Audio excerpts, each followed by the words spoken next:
चलिए आज एक वीडियो से क्षेत्रमिति के संपूर्ण बेसिक को सीख लेते हैं और साथ ही साथ शुरुआत जो करते हैं एक मजेदार गेम से। और वो गेम क्या है कि हमारे दिमाग को फोकस रहना सिखाता है, हमारे दिमाग को गणित करने के लिए मजबूत बनाता है।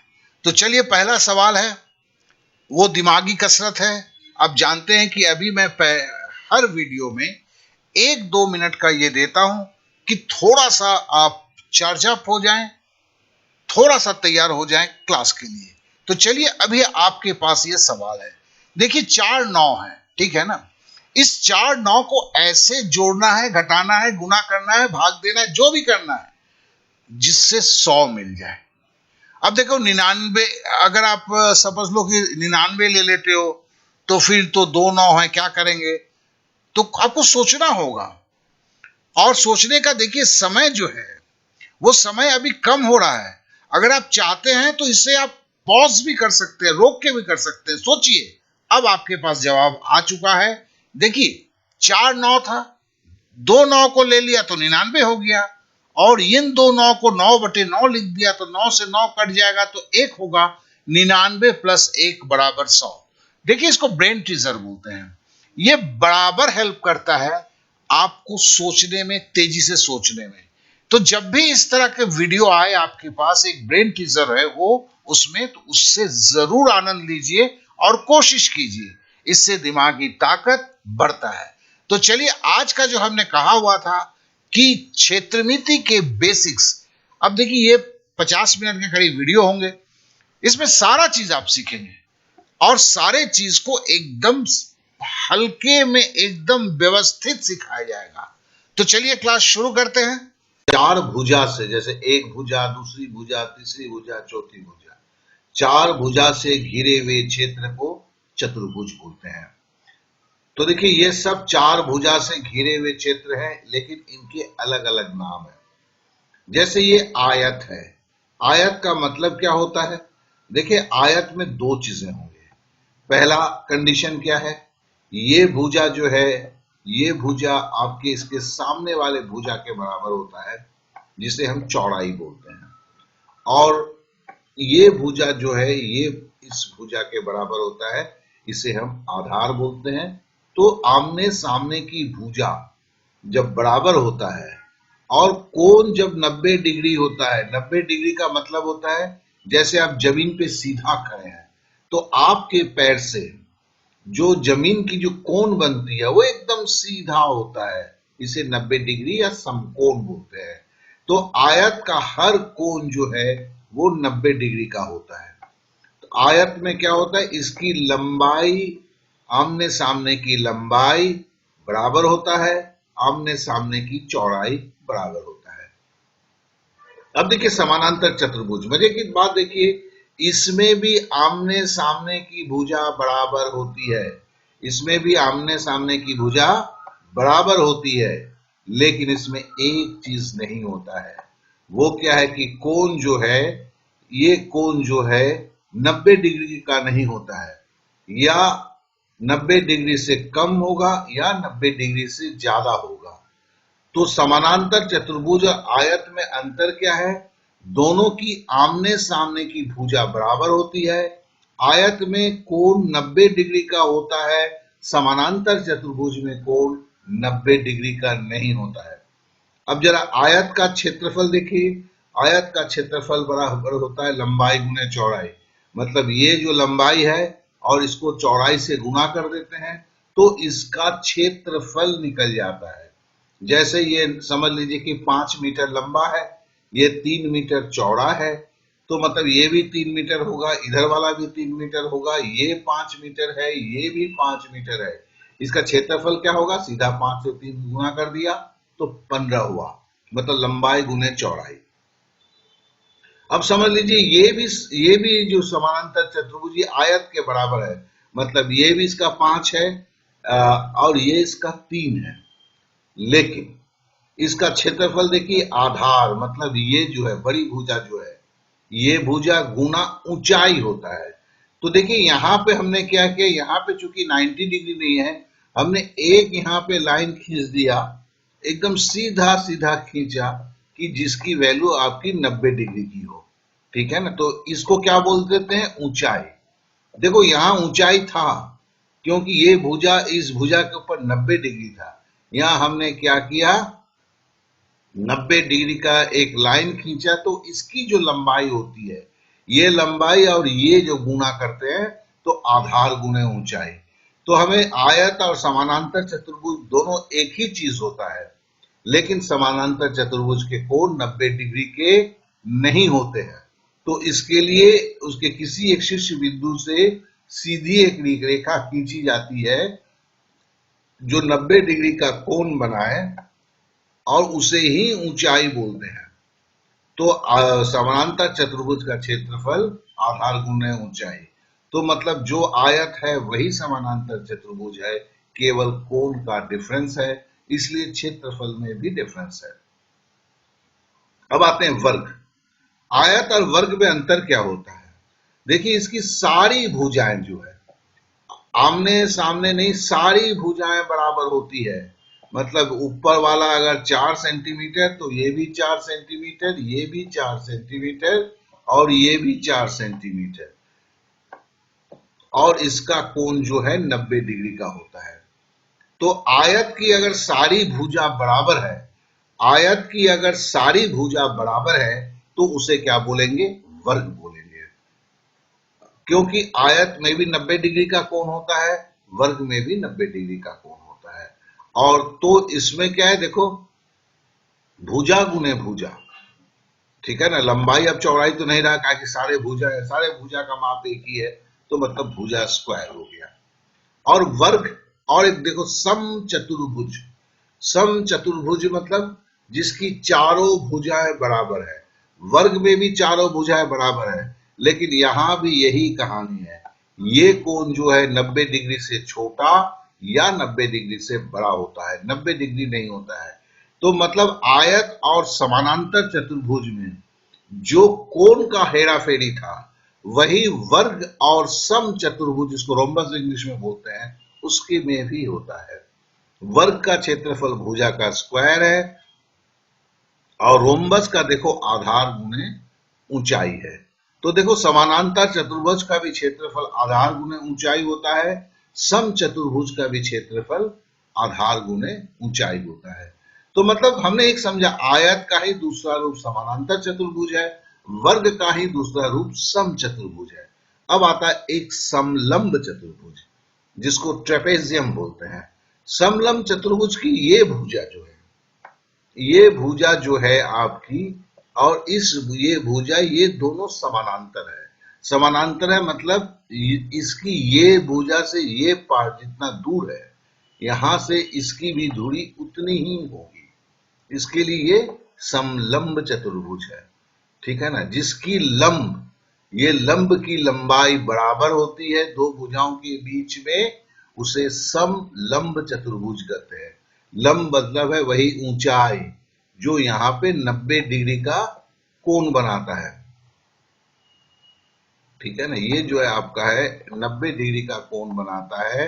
तो इसे जो जो आधार के साथ 90 डिग्री का कोण बनाता है, उसे लंब बोला जाता है। ऊंचाई बोलो, लंब बोलो, बात एक ही है। तो समलंब चतुर्भुज मतलब ये इस भुजा के इस कोण से, इस एपेक्स से यहाँ की जो लंबाई है लंब की, और ये दोनों बराबर होते हैं। तो इसमें लंब की लंबाई बराबर होती है, तो इसलिए ये भुजा जब को हम क्या बोलते हैं, समानांतर भुजा। अब देखिए इसका क्षेत्रफल क्या होता है, 1/2 गुने समानांतर भुजा का योगफल। मतलब ये अगर समझ लो कि 7 सेंटीमीटर है, ये 3 सेंटीमीटर है, तो क्या होगा, 7 और 3 जोड़ेंगे तो क्या होगा, 10 होगा। तो आधा गुने 10 गुने फिर ऊंचाई। अब इसकी जो लंब की जो है, ये समझ लो 3-4 सेंटीमीटर है, तो उसको उससे गुना करता है। तो चलिए, हमने ये सारे चीज को समझ लिया। हमने 5 टाइप के चतुर्भुजों को समझा। अब जरा इसके ऊपर सवालों को करें। किसी आयत की लंबाई और चौड़ाई क्रमशः 5 मीटर है और 7 मीटर है, तो क्षेत्रफल क्या होगा? लंबाई गुने चौड़ाई, मतलब इसके अंदर का क्षेत्रफल, ये क्षेत्रफल होगा 35। कितना आसान यार, हम क्यों भागते हैं इन चीजों से? 35 होगा, और क्या होगा? ये मीटर में है तो हमें क्या बोलना होगा? वर्ग मीटर। एक चीज बात को हमें याद रखना होगा, इसे हमें बोलना होगा स्क्वायर मीटर या वर्ग मीटर। ठीक है, उसी तरह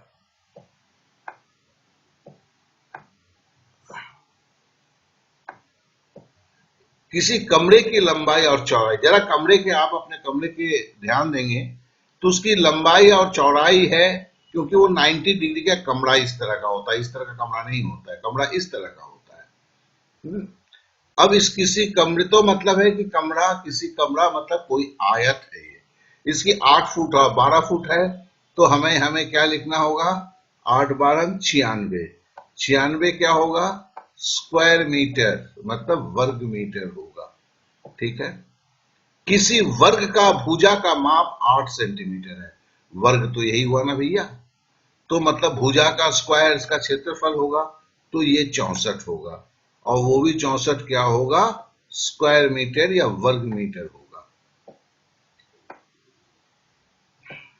अब आते हैं एक सम चतुर्भुज। सम चतुर्भुज किसको बोलते हैं? जरा फटाफट देखते हैं। सम चतुर्भुज का मतलब होता है जिसकी चारों भुजाएं बराबर होती है, वर्ग का ही है, लेकिन इसकी क्षेत्रफल होता है आधार गुणे ऊंचाई। तो अगर किसी सम चतुर्भुज का क्षेत्रफल निकालना है तो उसमें ऊंचाई अगर नहीं दिया गया है तो निकालना बड़ा मुश्किल होता है। तो चलिए, एक सम चतुर्भुज का एक भुजा 8 सेंटीमीटर है और ऊंचाई 5 सेंटीमीटर है, तो हमें इसका क्षेत्रफल क्या होगा? 40, 5 अठे 40 आपका अब क्या है? स्क्वायर सेंटीमीटर होगा।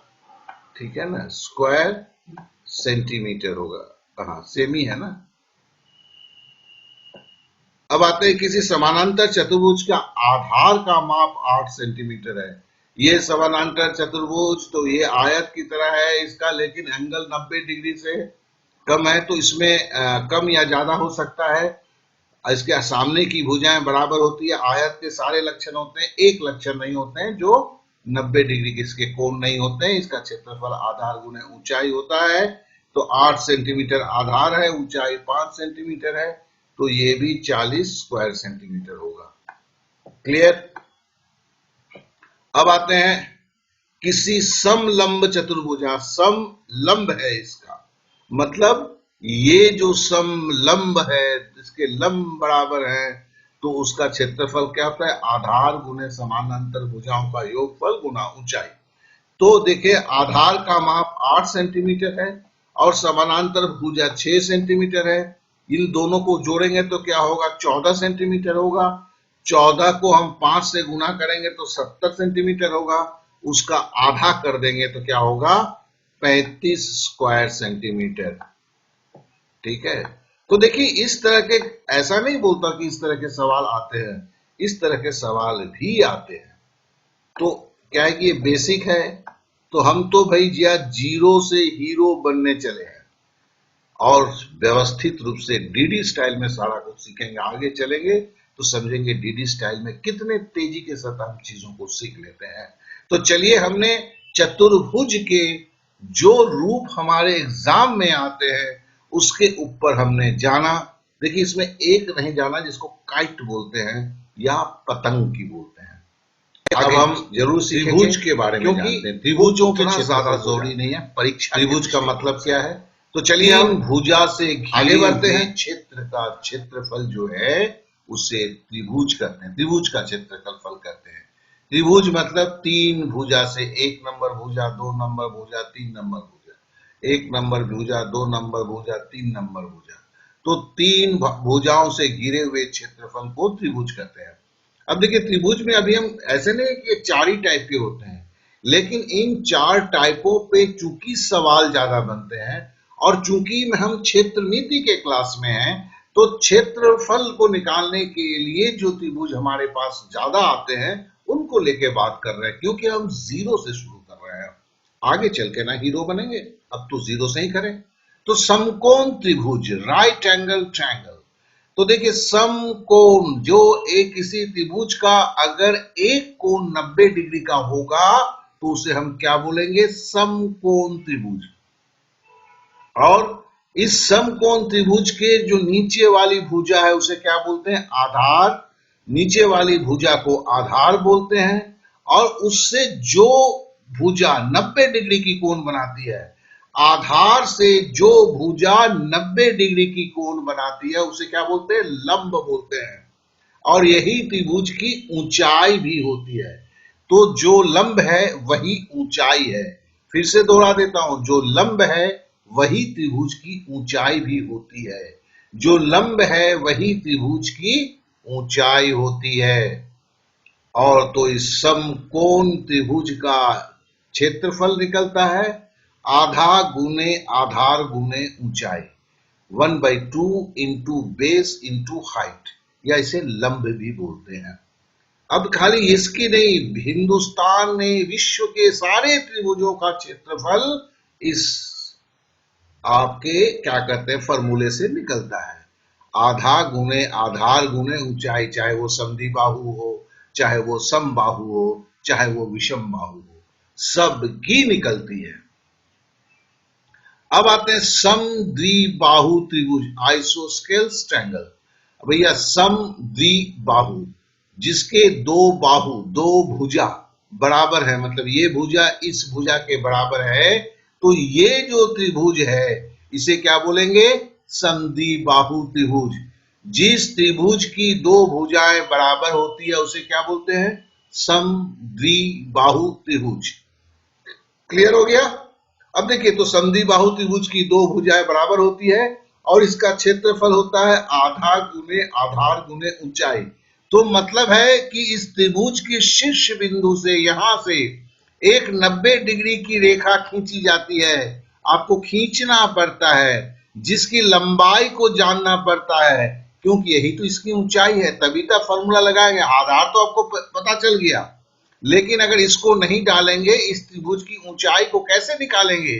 ऊंचाई मतलब होता है आधार से वो रेखा, जो रेखा त्रिभुज की शीर्ष बिंदु से मिलती है और 90 डिग्री का कोण बनाता है, वही उस त्रिभुज की ऊंचाई होती है। तो आधा गुने आधार गुने ऊंचाई।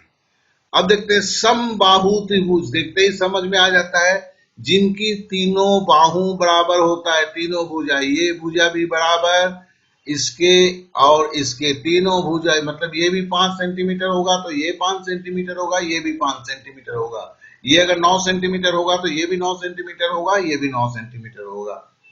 इसका देखिए, ये आधार गुने, अब यहां से अगर यहां मैं एक अगर क्या कहते हैं ऊंचाई गिरा देता, यहां से एक रेखा 90 डिग्री का खींच देता तो उसकी ऊंचाई हो जाती, तो उसका क्षेत्रफल होता आधा गुने आधार गुने ऊंचाई। लेकिन इक्विलेटरल ट्रायंगल का खाली भुजा का एक माप मिलने से उसका क्षेत्रफल निकाला जा सकता है। वो क्या है, √3/4 भुजा स्क्वायर। तो मतलब इस त्रिभुज की बिना ऊंचाई को निकाले हुए √3/4 इंटू भुजा का स्क्वायर से भी निकाला जा सकता है। अब देखो, इतने में देखो सब सम चल रहा था। समकोण जिसके कोण सम होते हैं, समद्विबाहु जिसके दोनों भुजाएं बराबर है, समबाहु मतलब जिसके तीनों भुजाएं बराबर है। अब आ गया विषम बाहु। विषम बाहु त्रिभुज का मतलब क्या हुआ, जिसकी भुजाएं आपस में बराबर नहीं है। ये 5 सेंटीमीटर है तो ये 6 सेंटीमीटर है तो ये 8 सेंटीमीटर है, मैंने उदाहरण के लिए दिया। तो वो क्या हुआ, विषम बाहु। विषम बाहु त्रिभुज का भी वही नियम है, दो फॉर्मूला इसमें लगते हैं और दोनों ही यूनिवर्सल। यूनिवर्सल मतलब है, अगर चलो पहले हम इसकी क्या करेंगे, ऊंचाई तो बनाना होगा यार, हमारा तो ऊंचाई है, मतलब यहां से ये खींचेंगे तो ये 90 डिग्री का कोण होना चाहिए। तो इसकी जो माप हो जाएगी वो क्या होगी, ऊंचाई होगी। तो वही है आधा गुने आधार गुने ऊंचाई। देखो, ये जैसे फॉर्मूला मैंने बोला सब पे लगता है, उसी तरह एक फॉर्मूला और भी है जो इसका नीचे हम जिक्र कर रहे हैं, हेरोन्स फॉर्मूला। तो हेरोन साहब ने भी एक ऐसा मस्त फॉर्मूला दे दिया कि किसी भी त्रिभुज की अगर आपको तीनों भुजा पता है, मतलब ये भुजा, ये भुजा, ये भुजा, ये भुजा, मतलब तीनों भुजा के माप अगर पता है, तो आपको उसकी ऊंचाई का डंडा वंडा खींचना वचना कुछ नहीं है, आप ऐसे ही निकाल सकते हैं। उसको बोला जाता है हेरॉन्स फार्मूला। ठीक है, तो हेरॉन्स फार्मूला के भी बात पहले करने के पहले हमने कितना समझा है उसको जरा देख लें। किसी समकोण त्रिभुज का आधार 4 सेंटीमीटर है, लंब 3 सेंटीमीटर है, क्षेत्रफल तो हम 4 से 3 गुना करेंगे, आधार से लंब मतलब ऊंचाई 4 तिया 12, उसका आधा कर देंगे तो 6 स्क्वायर सेंटीमीटर। ठीक है, तो देखो आधा गुने आधार गुने ऊंचाई, आधार 4 था, ऊंचाई 3 था, 4 तिया 12, उसको आधा कर दिया तो 6 हो गया। किसी समबाहु त्रिभुज की भुजाएं 8 सेंटीमीटर है, तो क्षेत्रफल कितना होगा?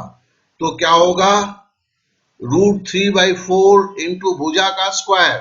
तो क्या होगा हमारा भी यहाँ पे √3 लिख दिया, नीचे 4 लिखा, √3/4 तो फॉर्मूला में ही है, गुना भुजा का स्क्वायर, मतलब भुजा कितना है 8 सेंटीमीटर है, तो 8 गुना 8 लिखा। ठीक है ना, तो हमने क्या किया, 4 से 8 काट दिया, 2 हुआ, तो क्या हुआ 16, 8 दूनी 16 √3, मतलब इसकी जो आपकी ये होगी क्षेत्रफल होगा वो 16 √3 होगा। ठीक है, आशा करता हूं तो ये आपको एकदम समझ में आ गया है, इसमें कहीं कुछ प्रॉब्लम नहीं होना चाहिए। ठीक है ना, तो चलिए और नेक्स्ट अब करते हैं, किसी समद्विबाहु त्रिभुज, जिस समद्विबाहु मतलब जिसकी दो भुजाएं बराबर होती है, किसी समद्विबाहु त्रिभुज की बराबर भुजाएं 4 सेंटीमीटर है, आधार 6 सेंटीमीटर है, ऊंचाई 3 सेंटीमीटर है। अब देखो इसे हम हेरॉन्स फार्मूला से भी निकाल सकते हैं, क्या कि तीनों भुजा का माप है, नहीं तीनों भुजा है, क्या कि दो बराबर भुजा मतलब 4 सेंटीमीटर, मतलब दो भुजा, आधार 6 एक भुजा, या हम इस फार्मूला से भी निकाल सकते हैं क्योंकि हमें ऊंचाई दे दिया है। तो चलिए पहले उससे करते हैं। तो आधार 6 सेंटीमीटर है, ऊंचाई 3 सेंटीमीटर है, 6 तिया 18, 2 से भागा देंगे तो ये 9 सेंटीमीटर हो जाएगा। ठीक है, अब जरा हेरॉन फार्मूलास को देखते हैं। बोलता है एरिया ऑफ ट्रायंगल √/s, देखते ही तो दिमाग खड़ा हो गया, बाप रे बाप, ये सब लेकिन बहुत हल्का है, देखने में ये लंबा चौड़ा लगता है। फिर s - a, s - b, s - c। s क्या है? अर्ध परिमिति है। अर्ध परिमिति क्या होता है भैया? त्रिभुज में 3 भुजाएं, देखो ना, 1 भुजा, 2 भुजा, 3 भुजा। जैसे आदमी होगा तो 2 टांग होगा, त्रिभुज होगा तो उसके 3 टांग होंगे। अब तीनों टांगों को अगर जोड़ देते हो, ठीक है ना, और उसे 2 से भागा दे देते हो तो उसकी अर्ध परिमिति निकलती है। तो s मतलब है उसके तीनों भुजा, देखो a + b + c, 3 भुजा, उसको 2 से भागा दे दिया तो क्या हुआ? अर्ध परिमिति। तो हम पकड़ लेते हैं किसी एक त्रिभुज को, जैसे 5, 3, 4, चलो इसको ही पकड़ लेते हैं। किसको लिखें, क्या लिखें? इसको हम लिखते हैं 3, इसको हम लिखते हैं 4 और इसको लिखते हैं 5। ठीक है ना, अब इसकी क्षेत्रफल निकाल रहे हैं तो 3 टांग है, 5, 4, 9, 3, 12, 12 को 2 से भागा दिया तो देखो ये s निकल गया। अब एरिया ऑफ ट्रायंगल क्या बोलता है? √s इंटू s - a, तो √6 दिया, ये 5 1 है तो 6 - 5 हुआ, ये √6 कहां से आया? अब तो समझ ही रहे, अब भी हमने 6 निकाला है, वो 6 आपका क्या है? अर्ध परिमिति है, s का माप है। तो s मतलब अर्ध परिमिति 6। फिर दूसरा फॉर्मूला था s - a, मतलब 6 - 5, a का मान 5 है, हमने लिया हुआ है, देखिए यहाँ पे, और s का मान हमने 6 लिया है। दूसरा है s - b, तो हम इसको b लिए हुए हैं इसको, तो s - b मतलब 6 - 3। फिर देखो s - c है, तो हमने s तो 6 है मेरा और c का मान मेरा 4 है, तो s - c। तो ये मामला क्या हो गया जरा देख लें। √6 गुना 6 में से 5 गया 1, 6 में से 3 गया 3, और 6 में से 4 गया 2। ठीक है ना। तो बराबर क्या हो गया भैया, बराबर हो गया √6 और 3 दूनी 6, 6 गुना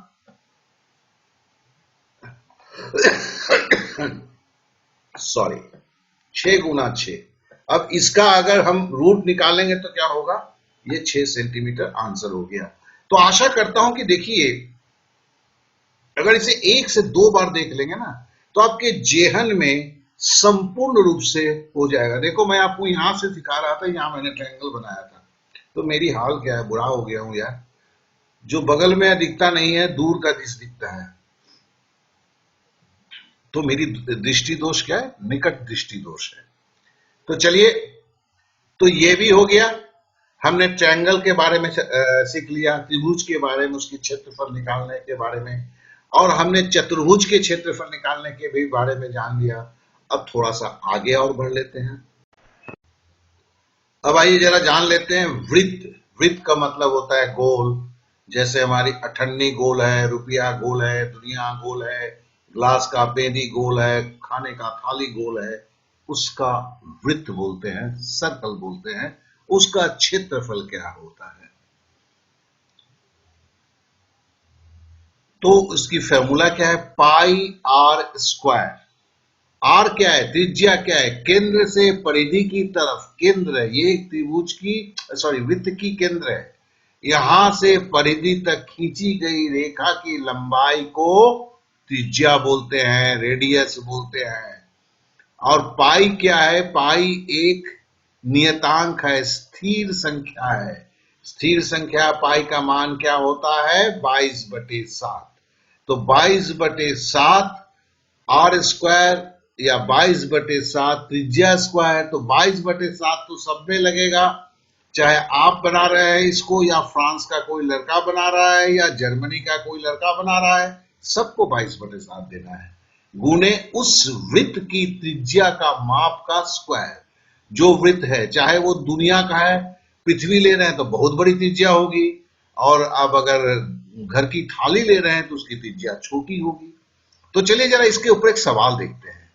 किसी वृत्त की त्रिज्या 7 सेंटीमीटर, देखो निश्चित कर दिया, वो उस वृत्त की बात कर रहा है जिसकी त्रिज्या मतलब केंद्र से परिधि तक खींची गई रेखा का माप 7 सेंटीमीटर है। तो उस वृत्त की क्षेत्रफल क्या होगा, तो 22/7, आर मतलब त्रिज्या, 7 का स्क्वायर, 7 का स्क्वायर मतलब 7 गुना 7, ये 7 7 कट गया, 22 से 7 को गुना करेंगे, 7 दूनी 14 का 4, हाथ में रहा 1, 7 दूनी 14 और 15, 154 वर्ग सेंटीमीटर। आशा करता हूं कि ये आपको कोई प्रॉब्लम नहीं हुआ होगा। अब चलिए इसके ऊपर तरह तरह के क्वेश्चंस का थोड़ा सा हम क्या बोलते हैं ना, रिवीजन मार लें। अब देखो ये पीले भाग का क्षेत्रफल, क्या प्रॉब्लम है यार। अब यही सब तो उल्टा सीधा होता है। देखो हमने सवाल को लिखते तो मेरे को 3-3 पार्ट में एक जगह नहीं कर लेता, तो इसके लिए मैंने सवाल की जगह सीधा सीधी बोला हुआ। तो ये कहने का मतलब फिगर भी क्या है, देखो एक 5 सेंटीमीटर और 10 सेंटीमीटर का एक आयत दिया है, ठीक है ना। ये क्या है, एक आयत है, और इसके अंदर देखो 5-5 है, तो ये क्या है, एक वर्ग है। और देखो अगर पीले क्षेत्र का क्षेत्रफल निकालना है तो क्या है, आयत के कुल क्षेत्रफल से अगर हम इतना काट के फेंक देंगे जो वर्ग है, तो पीले का क्षेत्रफल निकल जाएगा, ठीक है ना। तो आयत का क्षेत्रफल क्या होता है, 10 गुने 5 50 हो गया, और वर्ग का क्षेत्रफल होता है भुजा का स्क्वायर, 5 का स्क्वायर मतलब 50 25। तो 50 से 25 अगर काट दिया तो हो गया पीले जगह का क्षेत्रफल। यही तो सवाल में आता है। नहीं समझ में आया, चलिए एक और करके देखते हैं। एक आयताकार पोखरा है जिसकी लंबाई 70 मीटर और 50 मीटर है। देख भैया ये पोखरा बनाया हुआ है, भले ये मेरा पोखरा है, साइज में तो ठीक है, पानी की जगह पर दूसरा कलर आ गया है, कोई बात नहीं। तो ये 70 मीटर और 50 मीटर का पोखरा है, मेरा पोखरा है यार, इसमें कोई दखल अंदाजी नहीं चाहिए मुझे। उसके चारों तरफ 1 मीटर का एक रास्ता सहित उस प्लॉट का क्षेत्रफल क्या होगा। अब तो कलमवा उठाना ही पड़ेगा जी। अब देखो बोलता है कि 1 मीटर, तो यहाँ एगो सड़क चौड़ाई है जो है आपका लाल रंग का दिख रहा है ना, ईंटे के कलर का, तो भैया चारों तरफ है तो ये भी 1 मीटर इधर भी होगा ना, और यहां भी 1 मीटर होगा, ठीक है। तो 70 और 1 71 और 1 ये 72 मीटर हुआ, ठीक है ना। तो ये लंबाई क्या हुआ, ओ ओ ओ ओ ओ सॉरी सॉरी सॉरी ये 50 था ना, 50 और 1 51 और 1 52, सॉरी डियर, ये 7 नहीं होगा, ये आपका 5 होगा।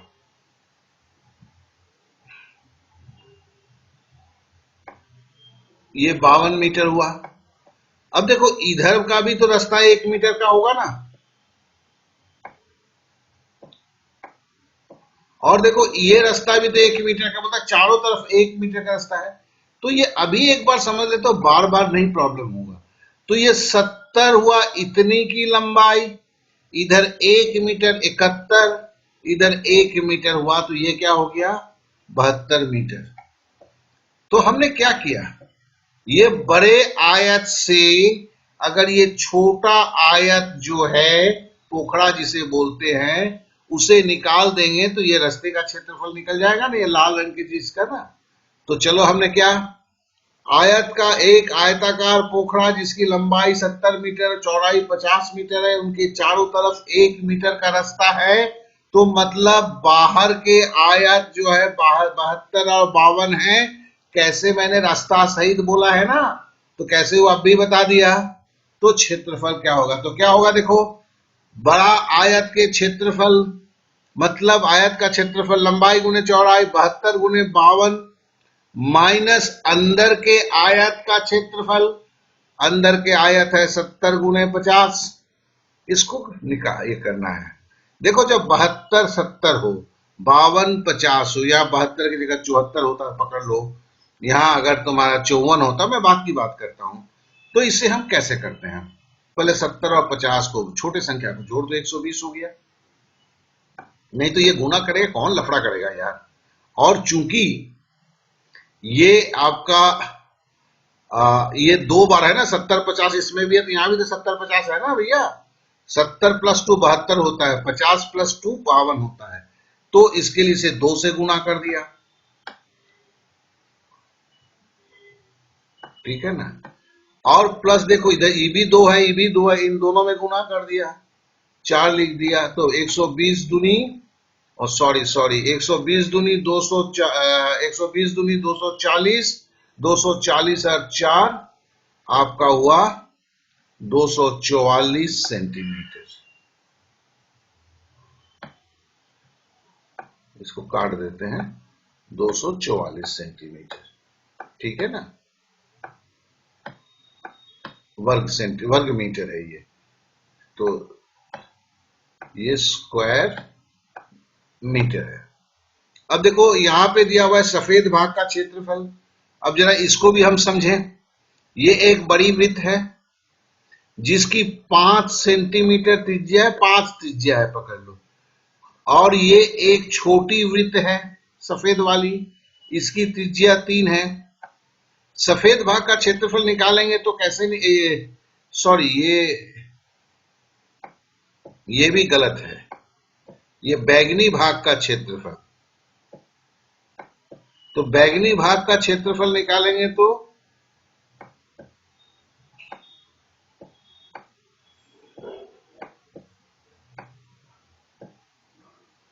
बैगनी भाग का क्षेत्रफल निकालेंगे तो क्या होगा, इसकी बड़े वृत्त की क्षेत्रफल से छोटे वृत्त की क्षेत्रफल को घटाएंगे, तो 22/7 5 स्क्वायर, ये क्या हुआ बड़े वृत्त का क्षेत्रफल है, और छोटा वृत्त क्या है 3 इसकी त्रिज्या है, तो 22/7 गुना 3 स्क्वायर, तो 22/7 को कॉमन ले लिया, तो 5 इस त्रिज्या का स्क्वायर माइनस इस त्रिज्या का स्क्वायर, और ये हमें क्या बताता है, a² - b² का फॉर्मूला। ए स्क्वायर माइनस बी स्क्वायर क्या होता है, ए प्लस बी, मतलब 5 प्लस 3 8, फिर ए माइनस बी मतलब 5 माइनस 3 2, ठीक है ना। तो स्क्वायर करने की जरूरत नहीं होती है ऐसे। आप भी ए स्क्वायर माइनस बी स्क्वायर का फॉर्मूला जरूर जानते होंगे। तो क्या होगा, 22/7 गुना 8 गुने 2, मतलब 22/7 को 22 को 16 से गुना करेंगे तो 16 दूनी 32 का 2 हाथ में रहा 3, 16 दूनी 32 और 3 35, 352/7 निकल गए हो। तो देखो, इससे थोड़ा सा प्रैक्टिस अगर करते हैं तो बड़ी जल्दी हम सीख लेते हैं। यही तो डीडी स्टाइल है कि आप आते ही तुरंत एप्लीकेशन में आ जाते हैं। और आप जानते हैं कि ये सवाल तो आपके हर परीक्षा में तरह तरह से आता है। ये भी हमें आगे आके चल के देखेंगे, जब वेलन का क्षेत्रफल का ठोस वेलन किस वस्तु से बना हुआ है उसका क्षेत्रफल निकालना पड़ता है, तो ये हमें जरूरत पड़ता है। तो चलिए हम थोड़ा सा आगे और बढ़ लेते हैं, ज्यादा नहीं आज। देखिए, मैंने अभी ग्रुप डी क्लास के बारे में चर्चा किया हुआ है। यूपी पुलिस का भी एक क्लास है जो 30 क्लासों के अंदर में सीमित है। सारे चीजों का मैंने वर्णन तो वहां भी किया हुआ है। हाँ, ग्रुप डी के कोर्स के अनुसार था, ये आपके यूपी पुलिस के कोर्स के अनुसार है। इसका कंप्लीट फी 1000 रुपए है। और मैं सबको ये आश्वासन देता हूं, अगर ये 30 क्लासेस आप कर लेते हैं, जो हर दिन का 2 घंटे का है, 2-2.5 घंटा पड़ता है कभी। हाँ, बाद के क्लासेस मतलब 15 नंबर के बाद से का जो क्लासेस है 3-3.5 घंटे का होता है। तो फिर आपको यूपी पुलिस के लिए सोचना कुछ नहीं है, खाली अपने दौर को क्लियर करना है, उसी के बारे में आपको सोचना है। तो इतना मैं क्या कहते हैं, कॉन्फिडेंस के साथ बोलता हूं। पढ़ाने का तरीका मेरे को आपको पता ही है, तो और कुछ नहीं बोलना चाहूंगा। जो ये महसूस करते हैं कि नहीं अभी भी तैयारी पूरा नहीं हो पा रहा है, या जिन्होंने अभी तक तैयारी शुरू ही नहीं किया हुआ है, तो मैं बोल सकता हूं कि मेरे को व्हाट्सएप करो। आपको जो भी चाहिए, जिस तरह से तैयारी चाहिए, ये उससे थोड़ा बढ़कर है। बस इतना ही बोलूंगा। चलिए, अब वक्त आपका बर्बाद नहीं करूंगा, हम क्लास को आगे बढ़ाते हैं। आज के क्लास के हम आखिरी पड़ाव में हैं, चलिए फटाफट इसे करते हैं। और देखिए, यहाँ पे बहुत सारे चित्र देख के आप थोड़ा सा घबरा नहीं जाए, तो चलिए थोड़ा सा मैं बॉर्डर खींच देता हूँ सवालों का, तो वो थोड़ा सा कहीं ज्यादा आपका सही होगा। मतलब ये क्वेश्चन यहाँ पे जगह कम था यार, इसके लिए मैंने इसे ऐसे किया है। और दूसरा क्वेश्चन का जो जगह है वो आपका ऐसे खींच देता हूँ, ठीक है। तो फिर आप देखिए सवाल अलग अलग दिखेंगे, नहीं तो सब एक साथ गटमट हो गए थे। अब देखिए, एक समलंब चतुर्भुज है, ट्रेपेजियम है। समलंब का मतलब थोड़ा सा याद दिलाते हैं, जिसके लंब जो है वो समान होते हैं, उसे समलंब चतुर्भुज है। उसके अंदर में देखिए एक त्रिभुज है। ये त्रिभुज क्या है, ये 90 डिग्री दिखा रहा है, तो मतलब ये समकोण त्रिभुज है। और बोलता है कि सफेद भाग का क्षेत्रफल निकालिए। तो अगर ये सफेद भाग हम पकड़ लेते, इधर ए है और इधर अगर बी है, तो उसने क्या पूछा है, सफेद भाग का क्षेत्रफल मतलब a प्लस बी भाग का क्षेत्रफल हमसे पूछा है कि ये कितना है ना। तो देखिए, इसमें क्या है कि हम तब फटाक से कर देंगे जब हमें ट्रेपेजियम का हमें क्षेत्रफल पता होगा। अब देखो, ट्रेपेजियम का समलंब का एक भुजा 5 ये बोल रहा है, एक 9 बोल रहा है, ठीक है। तो समलंब चतुर्भुज का क्षेत्रफल क्या होता था कि आधा गुने समानांतर भुजाओं का योगफल। तो आधा तो दिमाग में रख लिए, 9 और 5 को जोड़ दिया 14 हो गया, और 14 का आधा क्या होगा, 7 हो गया। और देखो, तो ये 1 गुने 14, ये 8 कहां से आया, वहां से 8 क्या है, लंब की ऊंचाई होता है। और देखो, ये अगर मैं समकोण त्रिभुज ले रहा हूं, तो इसकी आधार जो है, मतलब ये समलंब चतुर्भुज की भी आधार है, इस त्रिभुज की भी आधार है। ये इससे ये जो भुजा उसकी लंब भुजा है, क्योंकि समकोण है ना ये, वो क्या है, 90 डिग्री का है। तो कहने का मतलब हुआ यही इसकी ऊंचाई हो गई।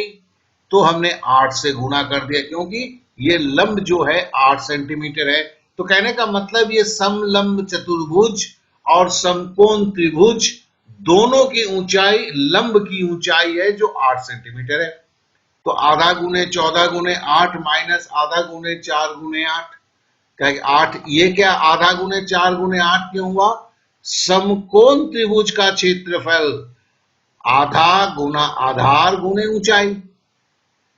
अब देखो आधा रह गया, 14 से 4 घटाए तो 10 रह गया, 8 तो 8 दोनों में था, 8 ले लिया तो बराबर हो गया 40 वर्ग सेंटीमीटर। जैसे कुछ तो बोला नहीं है तो 40 हम लिखेंगे। तो देखो ये जो है ना, ये इस तरह की चीजें आती है भैया, आप भी जानते हो।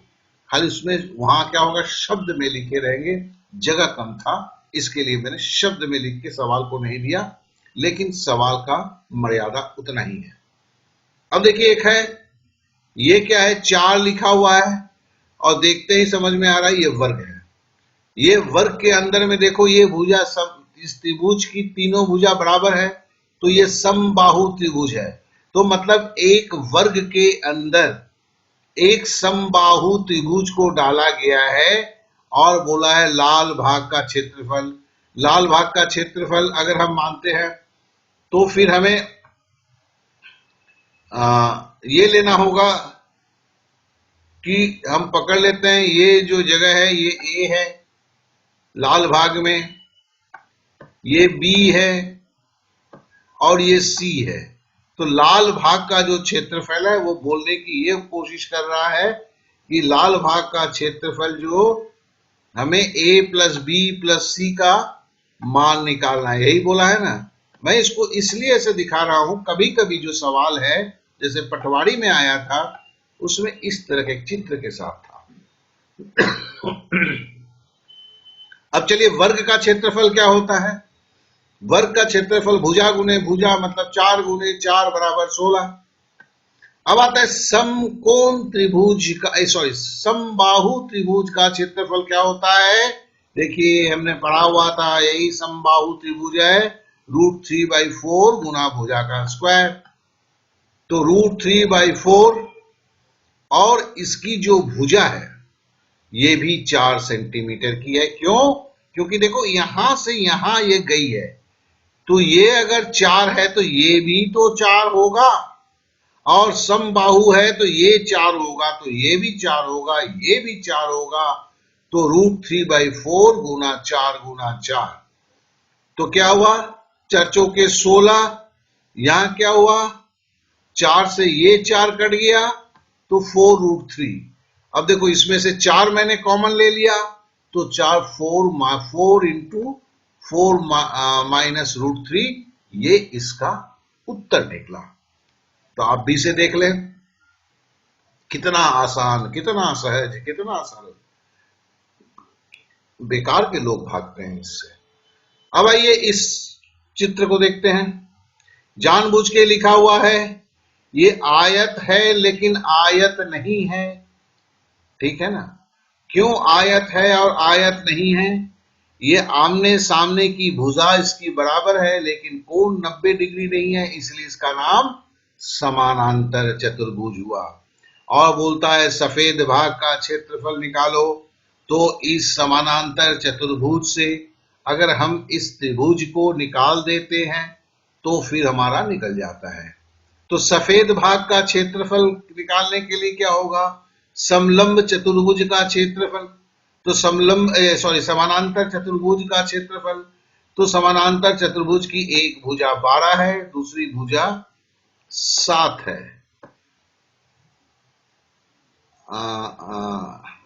लेकिन हमें क्या लेना होगा, ये दूसरी भुजा हमें नहीं लेना होगा। क्यों? क्योंकि समानांतर चतुर्भुज का क्षेत्रफल होता है आधार जो 12 है, क्या कि इधर भी 12 है तो ये भी 12 होगा, और उसकी ऊंचाई लेना है। तो ऊंचाई क्या है, 6 सेंटीमीटर है ना। यही तो डंडा है, यही डंडा है, यही ऊंचाई है, यही 6 बोलता है। तो 12 छक्के 72 हुआ। अब बोलता है ये त्रिभुज है, तो त्रिभुज की देखो ये जो है 8 बता रहा है और ऊंचाई क्या है, 6 है। तो 6 × 8 = 48, लेकिन गलती हुआ है यहाँ। क्योंकि त्रिभुज की ऊंचाई क्या होती है, आधा होता है, तो ये 24 होगा। अब 72 से 24 अगर हम लेस करेंगे तो आंसर क्या होगा, 48 होगा। तो इसका सही आंसर 48 है। तो देखिए आज जो है हमने काफी समय सारे चतुर्भुज, सारे त्रिभुज को लेके किया, और इसमें जिस तरह के सवाल आते हैं उस सवाल को भी अपने तरीके से किया। कुछ हमने वृत्त का भी किया, वृत्त का भी और भी आगे है, हमें सवाल करना है। और साथ साथ में देखो हमने परिमिति नहीं किया है, तो अगला क्लास परिमिति का होगा। परिमिति से जुड़े हम सारे चीजों को करते रहेंगे, और उसके आगे का होगा जरूर हम घन के ऊपर करेंगे। तो मतलब क्षेत्रमिति के क्लास जो है पूरे सवाल या 3 या 4 क्लास में हम खत्म कर देंगे। तो जितनी लंबी चौड़ी व्याख्यान होती है उसमें कॉम्प्लेक्स से कॉम्प्लेक्स सवाल को भी पकड़ेंगे। लेकिन अगर हम इन सवालों में से देखो, अगर सही बात करें ना, अगर हम जैसे समलंब चतुर्भुज बोलते हैं तो हमारे ज़हन में समलंब चतुर्भुज की आकृति आना चाहिए। मेंसुरेशन तभी सफल होता है, क्षेत्रमिति सीखना तभी सफल होता है जब आप शब्द को सुनने के बाद आपके सामने उस आकृति का एग्जैक्ट चित्र आ जाता है, तो आपको सॉल्व करना बहुत ही आसान होता है। तो जिसके लिए अगर इन आकृति को दिखाते हुए पहले मैं सवाल को स्पष्ट रूप से नहीं देके आकृति के अंदर ही दे रहा हूं, आगे चल के जब करते हैं तो ये आकृतियां हट जाती हैं। जब हम दूसरे क्लास, तीसरे क्लास में जाएंगे और वहां पर क्या होगा, सवाल शब्दों में आएगा। पहले से देने से क्या होता है कि दिमाग में उन समलंब चतुर्भुज बोलने से समलंब चतुर्भुज की आकृति आके नहीं सामने खड़ा होता है। तो मैं फॉर्मूला इसमें मैं बराबर बोलता हूं कि क्षेत्रमिति में, ज्यामिति में फॉर्मूला आपके जेहन में बाद में आना चाहिए, पहले आकृति आना चाहिए, क्योंकि आकृति से ही इन चीजों को सीख सकते हैं। इसके जितने भी कॉम्प्लेक्स सवाल है आप उसका सॉल्यूशन निकाल सकते हैं। Welcome to DD Academy. First click the subscribe button. And also click the bell button. After you will get every video update notification. आप सभी से मेरा निवेदन है कि जिन्हें मेरे पढ़ाने का स्टाइल पसंद होता है, तरीके पसंद हैं, वो जरूर मुझे सब्सक्राइब भी करें, बेल बटन को दबाएं। बेल बटन नहीं दबाते हैं तो नोटिफिकेशन नहीं आता है। तो देखिए मैंने एक बेसिक का मुहिम छेड़ा हुआ है। तो ये बेसिक के मुहिम में जैसे हम क्षेत्रमिति के बारे में जानेंगे, मतलब क्षेत्रमिति के सारे बेसिक से जुड़े हुए जितने भी चीजें हैं उसको हम जानेंगे, और जानते हुए सीधे एप्लीकेशन में आएंगे जैसे मैंने अभी आपको दिखाया। उसी तरह हम ज्यामिति के भी बेसिक को हम जानेंगे, और उसके साथ ही साथ तुरंत एप्लीकेशन में आएंगे कि बेसिक हमारे दिमाग के अंदर में घुस जाए। उसी तरह हम कोऑर्डिनेट ज्योमेट्री को करेंगे, उसी तरह हम ट्रिग्नोमेट्री को करेंगे। तो ये बेसिक से जुड़े हुए जो चीजें हैं, जिनको मेरे तरह से पढ़ाने अच्छा लगता है, तो आशा करता हूं बेसिक उनका बहुत जल्दी क्लियर हो जाएगा। क्योंकि देखो सुस्पष्ट तरीके से बहुत ज्यादा गहरे चीजों को नहीं लेते हुए ही और एप्लीकेशन को साथ में जोड़ते हुए ही बेसिक क्लास की क्या बोलते हैं सार्थकता होता है। तो चलिए अब आप लोगों से विदा लेते हैं। साथ साथ में फिर से एक दरखास्त करता हूं कि जिन्होंने मुझे अभी तक सब्सक्राइब नहीं किया है या बेल बटन को नहीं दबाया है या बेल बटन दबाना भूल गए हैं, प्लीज एक बार सब्सक्राइब करते हुए बेल बटन को दबा दीजिए। आप लोगों ने समय दिया उसके लिए मैं आप लोगों का शुक्रगुजार हूं। ओके देन, जय हिंद।